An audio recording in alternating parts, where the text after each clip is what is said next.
two superstars from two different continents, the best player of his generation and the best scorer of his. Players that were destined for greatness even before they graced the NHL with their stardom. Many would argue that the rivalry was born through playoff matchups, or the bad blood between the two players. But this mutual distaste was more of a product than anything, as the media played a major part in pitting the prodigies together from the second they both entered the league almost 15 years ago. And even though off the ice, they've become friends as they've matured, I think we can all agree that on it, their competitiveness still seems to get the best of them. In this video, I'm going to do my best to dissect the rivalry between the two captains. And with that, here is the history behind one of the greatest rivalries in the league to date.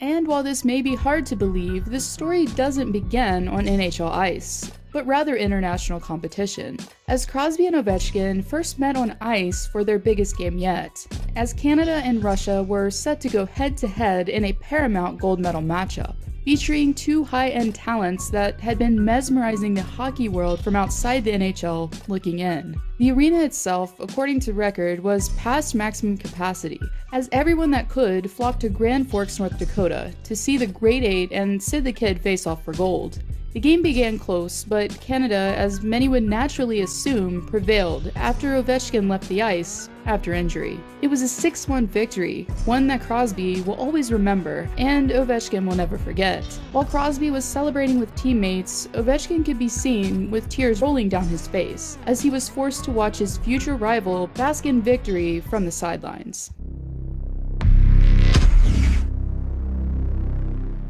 It's been a few years since the superstars entered the league with their immense skill and scoring abilities, and some things have changed. Crosby is now the captain of his squad, and Ovechkin an assistant for his. The pair have both won many accolades in their short careers up to this point, but neither has yet to hoist Lord Stanley. And while some things have changed, some have remained the same, as Ovechkin and Crosby are still known as the league's biggest rivalry as of late. And even though much of this was due to media hype, that was all about to change.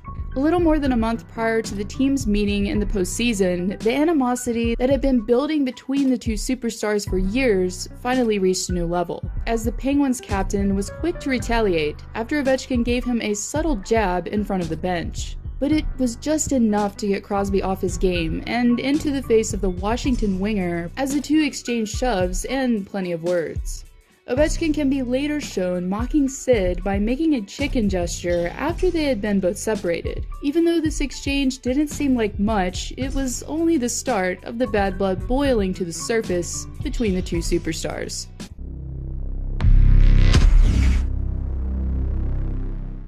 It's the second round of the Stanley Cup playoffs, and the Washington Capitals and Pittsburgh Penguins were set to face each other for hockey's holy grail. The Capitals had previously blanked the Penguins, winning all 4 regular season series while setting a franchise record of 108 points. But the postseason would soon become a different story, and as the Penguins rallied to defeat Washington, the team captains were having their own competition, as both scored dueling hat tricks during Game 2 in Washington. After 3 games ending in overtime and a forced Game 7, the Penguins prevailed.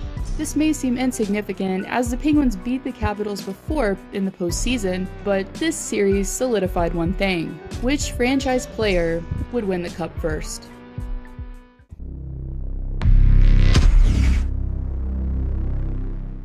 As the rivalry between the two forwards began to gain some steam, both were interviewed about one another. During his interview, Crosby gave a brutally honest opinion on the Great Eight, saying he likes to run around these days. I don't like it personally, but that's him. After getting wind of the criticism, Ovechkin let it be known that he didn't exactly appreciate it, saying he's a good player, but he's talked too much.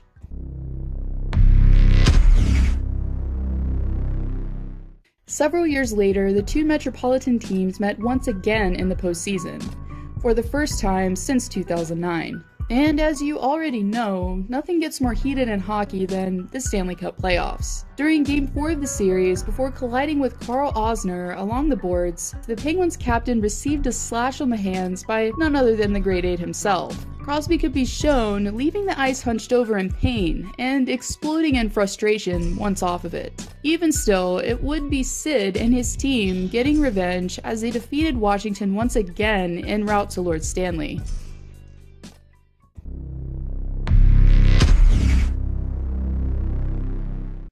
It's the third regular season meeting between Pittsburgh and Washington, but the first for Tom Wilson, who injured Zach Ashton-Reese several months prior in the postseason. Therefore, the tension between the two teams could be felt from miles away, and only intensified as the Toronto native rocked tough guy Jamie Alexiak with damaging blows that put him on his knees. As penalties were sorted out during the stoppage in play, the two captains could be shown having words that were less than friendly. While Crosby was suggesting that Ovi should fight Alexiak, he was suggesting that he should meet Sid instead at center ice. Later during a post-game interview, Crosby gave his side of the altercation, saying, "I'm trying to find out why it wasn't an instigator. He started yelling at me for some reason and my conversation was with the official, not him. So I don't know why he felt the need to come over." In conclusion, I think it's pretty easy to say that even though this rivalry has changed over the years with time, it's still existent. And even though these two seemingly get along when they're wearing the same team jersey,